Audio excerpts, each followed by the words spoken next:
तो दोस्तों नमस्कार, मैं हूं अनिल और रेसलिंग सुपर धमाल में आपका स्वागत है। तो दोस्तों कोडी रोड्स ने समरस्लैम 2025 में जॉन सीना को हराकर दूसरी बार अनडिस्प्यूटेड WWE चैंपियन का खिताब जीता है। कोडी रोड्स ने किंग ऑफ द रिंग जीतकर यह मौका पाया था और अब उन्होंने इस मौके का पूरा फायदा उठाया और जॉन सीना को हराकर बन गए हैं दूसरी बार अनडिस्प्यूटेड चैंपियन। यह मुकाबला बहुत ही तगड़ा रहा। समरस्लैम के इतिहास का दोस्तों सबसे बढ़िया मैचों में से ये एक रहा, क्योंकि तकरीबन 38 मिनट तक ये मुकाबला चला और जब ये मैच खत्म हुआ जॉन सीना भी कहते हुए हमें पाए गए कि मैं इससे बेटर कुछ कर ही नहीं सकता था। यानी कि आप बोल सकते हैं कि कोडी रोड्स कितने बढ़िया सुपरस्टार है, लेकिन अब मुझे लगता है कि ड्रू मैकिंटायर की नजरें पड़ चुकी है उनके टाइटल पर। अभी दोस्तों बहुत सारी खबरें ब्रॉक लेसनर को लेकर के, रोमन रेंस के फ्यूचर प्लान, सब कुछ को लेकर के बड़ी खबरें आज की इस वीडियो में आपको मिलने वाली है, इसलिए वीडियो के अंत तक बने रहें। और अगर आप चैनल पर नए हैं सब्सक्राइब करने के बाद ऑल पर क्लिक करें, क्योंकि फ्री है और यहाँ आपको हर प्रकार की रेसलिंग जगत से जुड़ी हुई तमाम जानकारी मिलती है और मिलती रहेगी। इसलिए वीडियो को लाइक करें, शेयर करें, सब्सक्राइब करने के बाद ऑल पर क्लिक जरूर करें। तो चलिए दोस्तों वीडियो को शुरू करते हैं। दोस्तों बता दें कि जॉन सीना ने कोडी रोड्स के साथ जो है टीम बनाई आज स्मैकडाउन में, जब लोगन पॉल और ड्रू मैकिंटायर ने स्मैकडाउन के शुरुआती सेगमेंट में सीना पर अटैक किया तो कोडी रोड्स उनकी मदद के लिए आए। सीना और कोडी ने शो के मेन इवेंट में लोगन पॉल और ड्रू मैकिंटायर के खिलाफ टीम बनाई। ये मुकाबला डिस्क्वालिफिकेशन में खत्म हुआ। मैच के बाद WWE ने लगभग कोडी रोड्स के अगले चैलेंजर की पुष्टि कर दी है। मैकिंटायर ने मैच खत्म होने के बाद कोडी रोड्स पर जबरदस्त हमला किया और उन्हें चैंपियनशिप बेल्ट से मारा। उन्होंने कोडी को कमेंट्री डेस्क के निचले हिस्से से अपना फिनिशर मूव मारा, जिससे शो खत्म हुआ। उनका मैच क्लैश इन पेरिस में होने की पूरी संभावना अब लग रही है। दोस्तों आपको बता दें कि WWE अगले हफ्ते स्मैकडाउन पर इसकी पुष्टि कर सकता है। WWE क्लैश इन पेरिस 31 अगस्त को होने वाला है और मुझे लगता है कि यह मुकाबला ऑलमोस्ट फिक्स हो चुका है। कोडी और मैकिंटायर के बीच टाइटल मैच शो को खत्म कर सकता है। यह पहली बार होगा जब कोडी रोड्स और ड्रू मैकिंटायर के खिलाफ टाइटल का बचाव करने वाले हैं। उन्होंने रेसलमेनिया 40 से 41 तक पहले टाइटल कार्यकाल के दौरान मैकिंटायर के खिलाफ एक बार भी अपना टाइटल दांव पर नहीं लगाया है और ऐसे में पहली बार ड्रू मैकिंटायर और कोडी रोड्स का होने वाला है आमना सामना। क्या है आपकी राय? फिर कमेंट बॉक्स में जरूर दे। दोस्तों क्लैश इन पेरिस अगला प्रीमियम लाइव इवेंट है जो 31 अगस्त को हमें देखने को मिलने वाला है। तो इस शो में दोस्तों कौन कौन से मैच होने वाले हैं, जिसका एक अनाउंसमेंट तो हमने देख लिया, John Cena versus Logan Paul का मैच जो है इसका ग्राफिक भी बन चुका है। एक पहला मैच बुक हुआ है, लेकिन बाकी मैच आइए आपको दिखाते हैं जो कुछ इस प्रकार देखने को मिल सकते हैं। जी हाँ, Cody Rhodes versus Drew McIntyre. दोस्तों इस मैच का ऐलान बड़ी जल्दी हो सकता है। चैंपियनशिप के लिए मुकाबला होगा। उसके बाद दूसरा आप देख सकते हैं एक फेटल 4-वे मुकाबला, रोमन रेंस वर्सेस CM पंक versus LA night versus Seth Rollins. तो सेथ रॉलिंस करेंगे अपनी चैंपियनशिप का बचाव। रोमन का बड़ा मैच। उसके बाद John Cena versus Logan Paul, Naomi versus Stephanie Vaquer, उसके बाद Becky Lynch versus Nikki Bella और आखिर में Dominik Mysterio versus AJ Styles. ये कुछ मुझे मैच देखने को मिल रहे हैं और कुछ ऐसे ही मैच हमें देखने को मिल सकते हैं क्लैश इन पेरिस में। तो तकरीबन दोस्तों ये 4, 5, 6 मुकाबले हैं और यही 6 मुकाबले हो सकते हैं। इसमें से एक मुकाबला शायद ऐड हो सकता है, देखना होगा कौन सा मुकाबला ऐड होगा, लेकिन फिलहाल बहुत ही बड़ा ये मैच हो सकता है। देखते हैं अगर ऐसा मैच कार्ड रहता है तो क्या दोस्तों आपको सही लग रहा है ये मैच कार्ड? अपनी राय कमेंट बॉक्स में जरूर दे। रोमन रेंस का मैच है इसमें, जॉन सीना का मैच है इसमें, कोडी रोड्स भी शामिल है। तो ऐसे में बहुत ही बड़े सुपरस्टार इस समय जो है इस इवेंट में हिस्सा लेने वाले। तो चलिए दोस्तों बात कर लेते हैं हम ब्रॉक लेसनर की। WWE ने ब्रॉक लेसनर को 2 साल तक इस्तेमाल ही नहीं किया।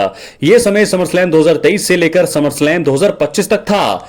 ब्रॉक लेसनर ने समरस्लैम 2025 के दूसरे दिन वापसी करी और लगभग 1.5 साल तक ऐसा लग रहा था कि WWE और उनके फॉर्मर चेयरमैन विंस मैकमैन के खिलाफ चैनल ग्रैंड के मुकदमे में नाम आने के कारण ब्रॉक लेसनर को बाहर कर दिया गया है। आरोप लगने के बाद भी WWE ने ब्रॉक लेसनर को सस्पेंड नहीं किया, उन्हें लगातार पैसे मिलते रहे। दोस्तों डेव मेल्टजर ने बताया है कि ब्रॉक लेसनर कंपनी के सबसे ज्यादा पैसे पाने वाले रेसलर्स में से एक थे। उन्होंने कहा ब्रॉक लेसनर को उस दौरान भी पूरा पैसा मिलता रहा जब उन्हें इस्तेमाल नहीं किया गया। वो कंपनी में सबसे ज्यादा पैसे पाने वाले रेसलर्स में से एक थे। मेल्टजर ने यह भी कहा कि उन्हें कभी सस्पेंड नहीं किया गया और उनका कॉन्ट्रैक्ट जारी रहा।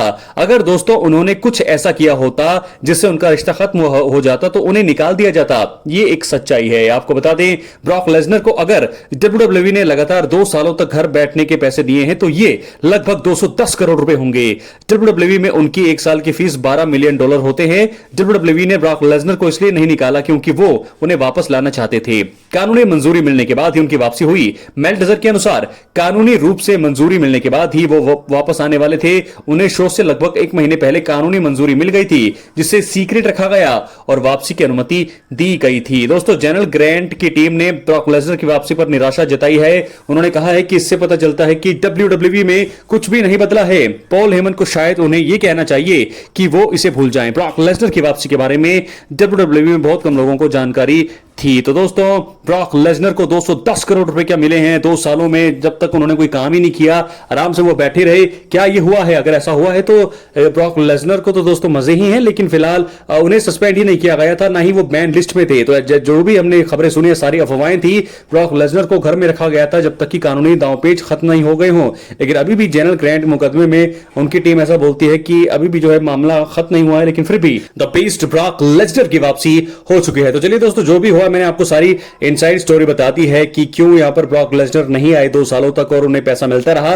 ये बातें हैं डेव मेल्टजर ने अपनी रिपोर्ट की है, रिपोर्ट में बताया है। लेकिन चलिए आगे बढ़ते हैं। तो स्मैकडाउन में नजर नहीं आए ब्रॉक लेसनर और हमें लगता है क्लैश इन पेरिस में भी उनका मैच जॉन सीना के खिलाफ नहीं होगा। तो क्या क्राउन जूल यानी कि पर्थ ऑस्ट्रेलिया में जॉन सीना और ब्रॉक लेसनर का मुकाबला होने वाला है? क्या है आपकी राय? कमेंट बॉक्स में जरूर दें। चैनल पर नए सब्सक्राइब करने के बाद ऑल पर क्लिक करें क्योंकि फ्री है और यहां आपको हर प्रकार की रेसलिंग जगत से जुड़ी तमाम जानकारी मिलती है। तो दोस्तों, Brock Lesnar versus John Cena एक आखिरी बार होंगे WWE रिंग में आमने सामने। एक तरफ जॉन सीना तो दूसरी तरफ द बीस्ट ब्रॉक लेसनर। ये क्राउन जूल में दोस्तों मुझे तो ऐसा लग रहा है, क्योंकि इसके बाद क्लैश इन पेरिस के बाद 3 ही प्रीमियम लाइव इवेंट बचे हैं इस साल के। क्लैश इन पेरिस के बाद है क्राउन जूल जो कि आपके सामने है, उसके बाद है सर्वाइवर सीरीज वॉर गेम्स और उसके बाद सैटरडे नाइट्स मेन इवेंट। तो क्राउन जूल में ही इनका मुकाबला होना चाहिए, क्योंकि उसके बाद मुझे लगता है कि 2 शो और हैं।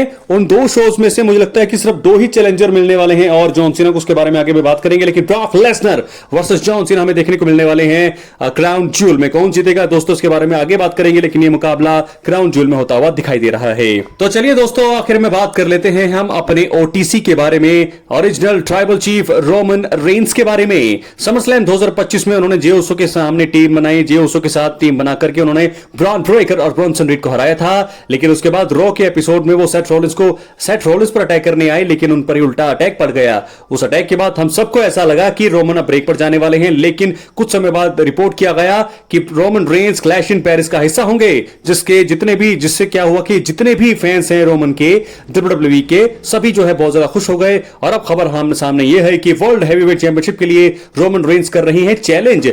कभी भी उन्होंने टाइटल के लिए चैलेंज नहीं किया है, उन्होंने हमेशा ही अनडिस्प्यूटेड टाइटल को लिए चैलेंज किया है। चैलेंज भी क्या किया दोस्तों, जीता है। तो चैलेंज करने का भी मौका उनको अनडिस्प्यूटेड टाइटल के लिए मिला नहीं है, जो कि कोडी रोड्स के पास इस समय है। मुझे लगता है कि उसके लिए वो जरूर जाना चाहेंगे, लेकिन सबसे पहले मुझे लगता है सेथ रॉलिंस से वो बदला लेना चाहते हैं। शायद मुझे लगता है उनकी नजरें वर्ल्ड चैंपियनशिप पर नहीं है, उनकी नजरें सेथ रॉलिंस से बदला लेने पर है। लेकिन फिलहाल फेटल 4 में मुकाबला हमें देखने को मिल सकता है Roman Reigns versus Seth Rollins, LA night और CM पंक के बीच में। तो दोस्तों, मुझे लगता है कि CM पंक को जीत के लिए बुक करना चाहिए, क्योंकि CM पंक ने जीता था रॉलिंस से पहले इस टाइटल को। लेकिन रॉलिंस अभी चैंपियन बने हैं, तो मुझे नहीं लगता कि रॉलिंस हार के लिए बुक होंगे। रॉलिंस इस टाइटल को डिफेंड भी करेंगे और रिटेन भी कर लेंगे। रोमन रेंस जरूर इस मुकाबले में है, लेकिन बैटिंग ओड्स के हिसाब से रॉलिंस को यहां पर जीत के लिए प्रबल दावेदार माना जा रहा है, क्योंकि रॉलिंस अभी ही इन्होंने कैश इन किया है समर स्लैम में, तो अभी वो चैंपियन है। मुझे नहीं लगता ऐसा कि वो हारने वाले हैं। तो रोमन रेंस की दिशा यहां से आगे बढ़ेगी कैसे, आइए बात कर लेते हैं। दोस्तों, रोमन रेंस को मुझे लगता है कि ब्लड लाइन वॉर गेम्स के लिए तैयार किया जाएगा। रोमन रेंस पर मुझे लगता है कि क्लैश इन पेरिस में एक हमला होगा, जिसके चलते रोमन रेंस को इस स्टोरी लाइन से अलग कर दिया जाएगा। तो ऐसे में 3 लोगों के बीच मैच रहेगा, रॉलिंस, LA नाइट और CM पंक, क्योंकि मुझे लगता है कि अगर रोमन रेंस को सीधा फेटल 4 वे में हार के लिए बुक ऐसे नहीं किया जा सकता है। उनको जो है किसी दखल के कारण ही रोमन की हार हो सकती है, और यहां पर सेथ रॉलिंस अपने टाइटल को बचाव भी कर लेंगे और रोमन रेंस की हार का कारण जो है WWE अपने सर नहीं लेगा। तो ऐसे में मुझे लगता है कि ब्लड लाइन फैमिली ट्री जो सोलो सिकोआ की ब्लड लाइन है, वो जरूर यहां पर अटैक करने को आएंगी क्लैश इन पेरिस में। और ये चीजें मुझे लगता है कि ऐसा ही होने वाला है, और जिसके बाद रोमन जाएंगे ब्रेक पे 1 महीने के बाद, और उस ब्रेक के बाद जब वो वापसी करेंगे तो सर्वाइवर सीरीज वॉर गेम्स में वो हमें देखने को मिलेगा एक तगड़ा सेटअप। दोस्तों, क्या है आपकी राय? कमेंट बॉक्स में जरूर दें। मिलते हैं अगली वीडियो में। बहुत बहुत धन्यवाद।